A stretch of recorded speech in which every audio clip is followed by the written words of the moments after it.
हाय दोस्तों, स्वागत है आप सबका मेरे चैनल में। दोस्तों, आज की इस वीडियो में हम आपको फूलों की राजकुमारी थम्बलीना की कहानी सुनाने वाले हैं। तो चलिए दोस्तों, वीडियो को स्टार्ट करते हैं। कुछ समय पहले एक शहर में एक औरत अकेली रहती थी। उसका अपना कोई भी नहीं था। इस बात से वह काफ़ी दुखी रहती थी।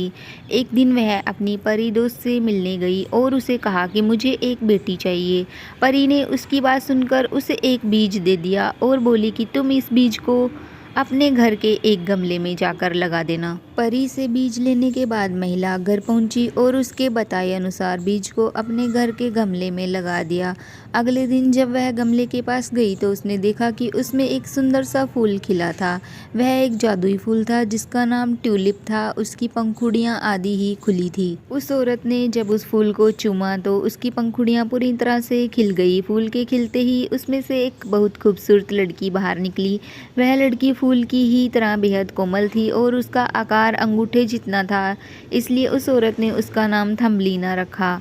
महिला ने थम्बलीना से कहा, बेटी मैं तुम्हारी माँ हूँ, अब से मैं ही तुम्हारा पालन करूँगी और तुम्हें बहुत से प्यार से भी रखूँगी। यह सुनकर थम्बलीना भी काफ़ी खुश हो गई थी और खुशी खुशी उसी घर में रहने लगी थी। एक दिन थम्बलीना खेल रही थी, तभी मेंढक की नज़रें उस पर पड़ी। मेंढक ने अपने मन में सोचा कि क्यों ना इससे मैं अपने बेटे की शादी करा दूं। यह सोचकर मेंढक थम्बलीना को उठाकर अपने बेटे के पास ले गया। मेंढक का बेटा थम्बलीना को देखकर उससे शादी करने के लिए तैयार हो गया। मेंढक ने थम्बलीना को तालाब के पास एक पत्ते पर रखकर शादी की तैयारियों में जुट गया था। तालाब के बीच एक पत्ते में बैठी थम्बलीना चाहकर भी वहां से भाग नहीं पा रही थी। आखिर में वह रोने लगी। तभी एक तितली ने थम्बलीना को देखा। उसने उसे वहां से उठा लिया और फूलों के नगर में ले गई। यहाँ तितली में थम्बलीना को अपने साथ रखा और उसके खाने पीने का इंतजाम करने में जुट गई। तभी एक झिंगुर की नज़र थम्बलीना पर पड़ी। वह भी उसकी खूबसूरती देखकर उसका कायल हो गया। वह थम्बलीना को अपने दिल की बात बताने लगा।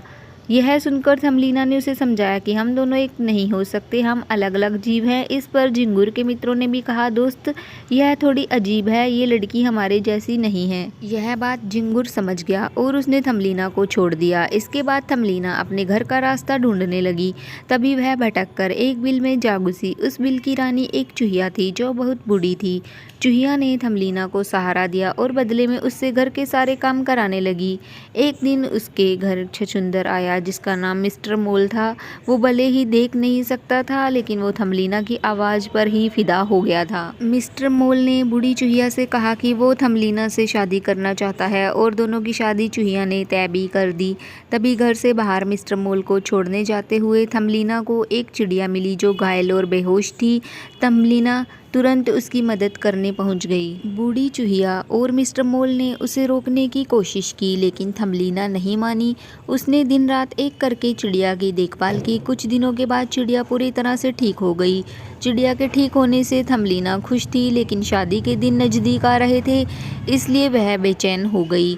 थम्बलीना ने चिड़िया को सारी बातें बताई। यह सुनकर चिड़िया ने कहा कि जल्दी से मेरी पीठ पर बैठ जाओ, मैं तुम्हें यहाँ से बहुत दूर ले जाऊंगी। थम्बलीना तुरंत उस चिड़िया की पीठ पर बैठ गई।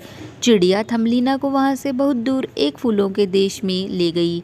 यहाँ फूलों के राजकुमार की नज़र थम्बलीना पर पड़ी। राजकुमार ने उसे देखते ही पूछा, क्या तुम मुझसे शादी करके यहाँ की रानी बनना चाहोगी? थम्बलीना को कुछ समझ नहीं आ रहा था। तभी चिड़िया वहाँ पहुँची और उसने बताया कि ये फूलों के राजकुमार हैं और अच्छे दिल के इंसान हैं। यह सुनकर थम्बलीना ने शादी के लिए हाँ कर दी। शादी के बाद थम्बलीना को फूलों के देश से पंख भी मिल गए और थम्बलीना फूलों की राजकुमारी कहलाने लगी। कहानी से सीख। इस कहानी से हमें यह सीख मिलती है कि हमें हमेशा दूसरों का भला करना चाहिए। तो दोस्तों, इसी के साथ आज की कहानी ख़त्म होती है। आगे भी ऐसी और कहानी देखने के लिए प्लीज़ इस चैनल को सब्सक्राइब कर लीजिए और वीडियो को लाइक शेयर कर दीजिए। बेल आइकन को प्रेस कर लीजिए। मिलते हैं नेक्स्ट वीडियो में किसी और अन्य कहानी के साथ। तब तक के लिए बाय बाय। अपना ख्याल रखना।